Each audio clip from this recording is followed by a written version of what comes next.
Good evening and welcome. You're watching News Break with me, Sanket Upadhyay. Amid all the stories that you have seen through the day, there is another significant one, which is the annual status of education. This is called the Aser report, A-S-E-R report. And what does this report say? Let's quickly take a look. This report first says that student enrollment is record high post-COVID. Now that's a good thing, right? Which means more students are getting enrolled into school. But this report finds out, and this is the scary bit, that there is a massive dip in learning abilities, which means children are coming to school more, they are enrolling more, but they're learning less. Their learning abilities has gone down dramatically.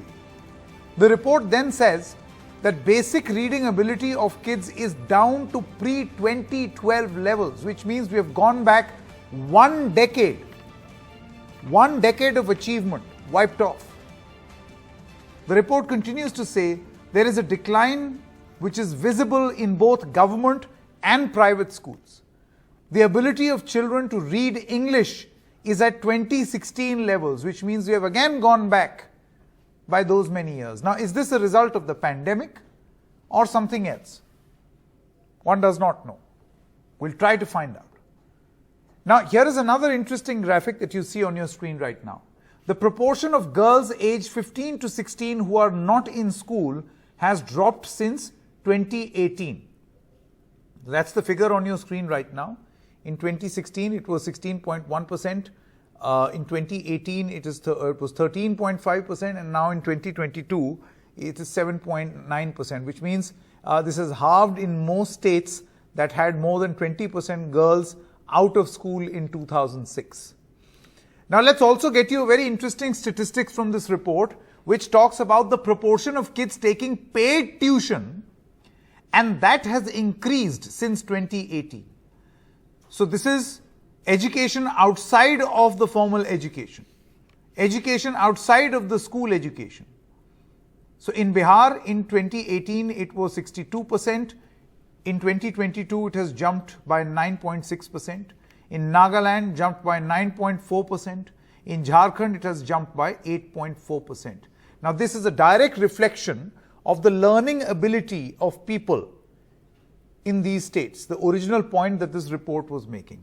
In Manipur, a change of 8.3%. In UP, 7.9%, much the same actually.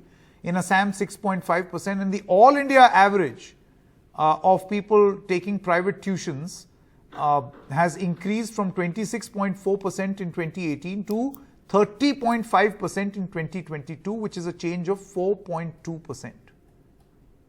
Let's quickly take a look at its impact in various states. So two of our colleagues have sent in their reports from their respective states.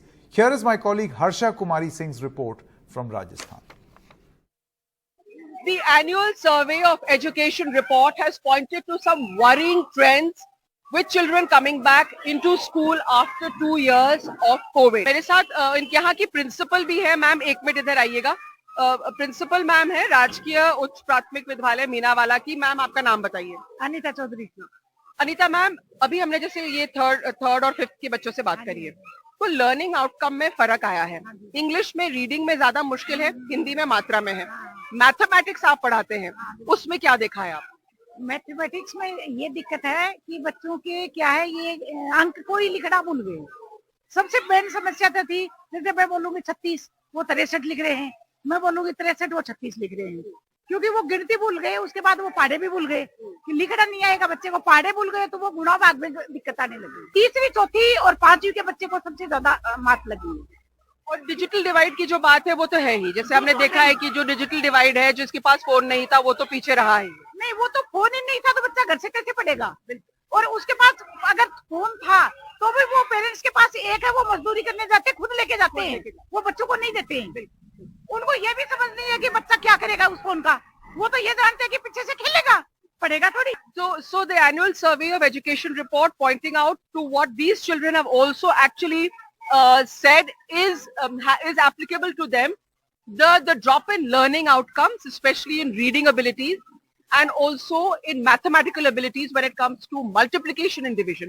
These are the problems that children are facing As far as enrollment in schools is concerned, the annual survey of education report says that enrollment has picked up. In fact, after COVID, because parents are very keen to send their children back to school in Rajasthan, it's picked up in government schools because the economic factor. In private schools, children were having to pay fees even when schools were not running. So a lot of parents, especially middle income, lower middle income parents, pull their children out of private schools and have put them into government schools. Now, as per the annual status of education report, which is called the Aser report, of which these findings you can see, Madhya Pradesh is the second worst state in the country after Bihar, where 54.6% children show up in schools. MP is among the only 3 states in the country where enrollment of children of the age group of 6 to 14 years in private schools has increased after the COVID-19 pandemic. The report also says that children's basic reading ability has dropped to pre-2012 levels. So let's find out an update from Madhya Pradesh and take a look at this report sent by my colleague Anurag Dwari. In Annual Status of Education Report 2022, around 7 lakh candidates from more than 19,000 schools across 616 districts were surveyed to calculate the learning outcomes post-pandemic on school children. We are at a government school in Roshanpura, Bhopal. Class 1 to 5 students are studying in this community hall. आपका नाम बेटा? रेहान। कौन सी class में आप? 5वीं में। गणित अच्छा लगता है? हाँ, नहीं अच्छा लगता? लगता है। हाँ ना, पता नहीं क्या बोल रहे हो, जल्दी बताओ। हाँ लगता है। भाग देना आता है? नहीं आता। गुना करना नहीं आता? मोबाइल से आता है लेकिन जरा सा आता है। आता है लेकिन जरा सा आता है। आपका नाम बेटा? फरहान खान। फरहान अभी एक पहाड़ा भूल गए थे तुम। कौन सा पहाड़ा भूले थे? तीसरी का, वो 7वीं का। तुम तो वही भूल गए कि 5वीं का भूले थे तुम। 7वीं का भूले थे? हाँ याद है। ठीक है। कौन सा सब्जेक्ट सबसे अच्छा लगता है? मैथ। चलो बहुत बढ़िया। तो will ask you questions from the teachers also. Ma'am आपका पूरा नाम? मैं डॉक्टर वर्षा चौबे। वर्षा मैम, यहाँ कौन सी क्लास के बच्चे पढ़ते हैं? यहाँ पर 1ली से 5वीं तक के बच्चे पढ़ते हैं। 1ली से 5वीं जी। मैम थोड़ा कोरोना में क्या आप लोगों को भी दिक्कत आई थी, क्योंकि कई बच्चे ऐसे जिनके घरों में मोबाइल नहीं था और उस वजह से, या एक मोबाइल में 2-3 भाई बहन पढ़ रहे थे, तो आप जब वो बच्चे वापस आए कोरोना के बाद, तो आपको लगता है कि उनको में कम से कम गणित, अंग्रेजी ऐसे विषयों में थोड़े कमज़ोर हो गए? जी हाँ, क्योंकि कोरोना के दौरान हमने इनको मोबाइल में दिया जरूर थी सामग्री पढ़ने के लिए, लेकिन चूंकि बच्चों के पिताजी के पास रोजगार नहीं था तो उनके मोबाइल में डाटा नहीं होता था चलाने के लिए, तो इसमें हमने मोहल्ला क्लास भी लगाई थी। तो मैं खुद भी जाती थी अपना मोबाइल लेके, मास्क वास्क लगा के, और बच्चों को कुछ काम करवाती थी मोहल्ले में क्लास ले जाके। लेकिन फिर भी हम जितना चाह रहे थे, बच्चों से उम्मीद कर रहे थे, उतना तो नहीं बच्चे सीख पाए हैं। बच्चों का स्तर थोड़ा सा पीछे तो हुआ है, लेकिन यह है ना कि बच्चे प्रयासरत हैं और हम भी अपनी तरह से पूरा प्रयास कर रहे हैं कि बच्चों को हम उसी ग्रेड पर ला सके जिस पर वो उनको होना चाहिए। बहुत बहुत शुक्रिया मैम से बात करने के लिए। So you can see class 1 to 5 students studying under one roof at this Roshanpura primary school in Bhopal, and the teachers are saying that they're trying to make them understand what used to be the level before the pandemic. In Bhopal, with camera person Rizwan Khan, Anurag Dwari for NDTV. So the CEO of Pratham Education Foundation, Ms. Rukmini Banerji, is now with us. Thank you very much, ma'am, for joining us. Very eye-opening results as far as this report is concerned. But do you think that the silver lining exists in the fact that more children are now going and enrolling, or parents want their children to be enrolled in school? That's at least half the battle won. Then you have to take or move to the other step. I definitely think that after the couple of years that we've had, where there has been difficulty of all types, the fact that children are not only back, but also that, we had very high enrollment levels even before COVID, 97%. But nationally, we are now at 98 higher than 98%.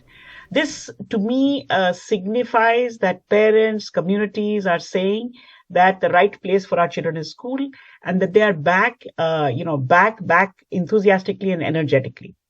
Then comes the question of attendance, which I think in some states in the country, attendance and enrollment are pretty much the same in our southern states, in our western states. But in the center of the country, I think much more work has to be done now on translating the high enrollments into high attendance. And that will happen when classrooms and the activities that we do inside the school are attractive for children and are fun for children, and children see that they are learning. So there is a challenge of attendance in some states, but I do think that there is a great deal of energy and enthusiasm. Children have come back and we should leverage that. Ms. Banerjee, how can one do this? I mean, let's look to the future. I mean, how does one implement practically the findings of this report so as to impact or exact some positive change? So I think there are two new things that have happened in the last couple of years. One is that in 2020, the new education policy was launched.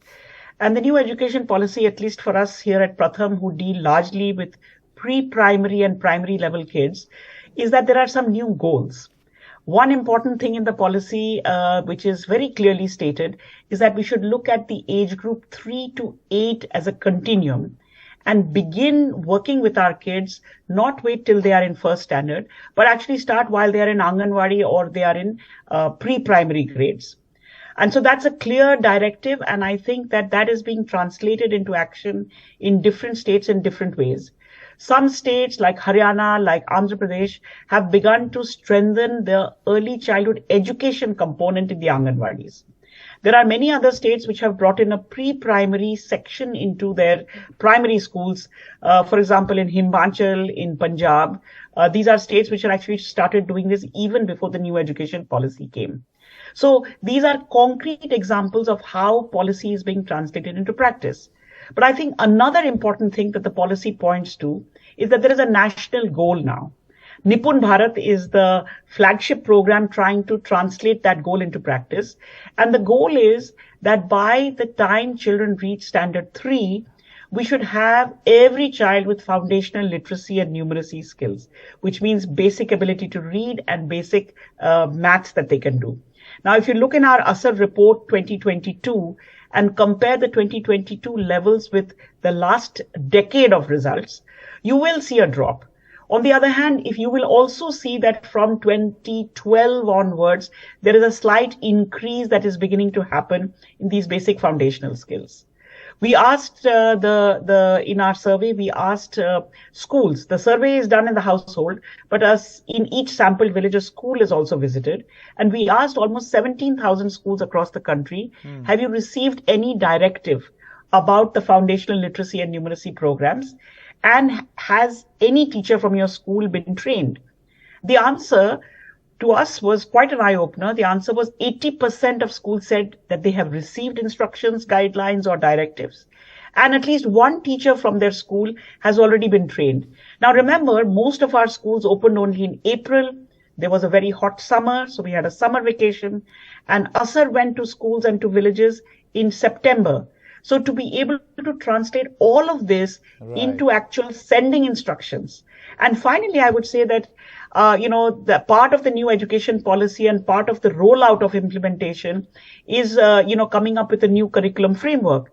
A very interesting thing that has happened this time, which is very noteworthy, is that to come up with a curriculum framework from pre-primary to 12th will take a long time. Okay. The government released the foundational stage curriculum framework early so that we can get to work on fixing these foundations as quickly as possible. So to me, these are all very promising signs. There is a lot to be done. We should not minimize the challenge, but I think these are promising directions on which we have already embarked. All right. Ms. Rukmini Banerji, many thanks for joining us and explaining in detail what this report actually means. Let's hope you learn some valuable lessons from this report as well. Thank you very much. Thank you so much for joining us.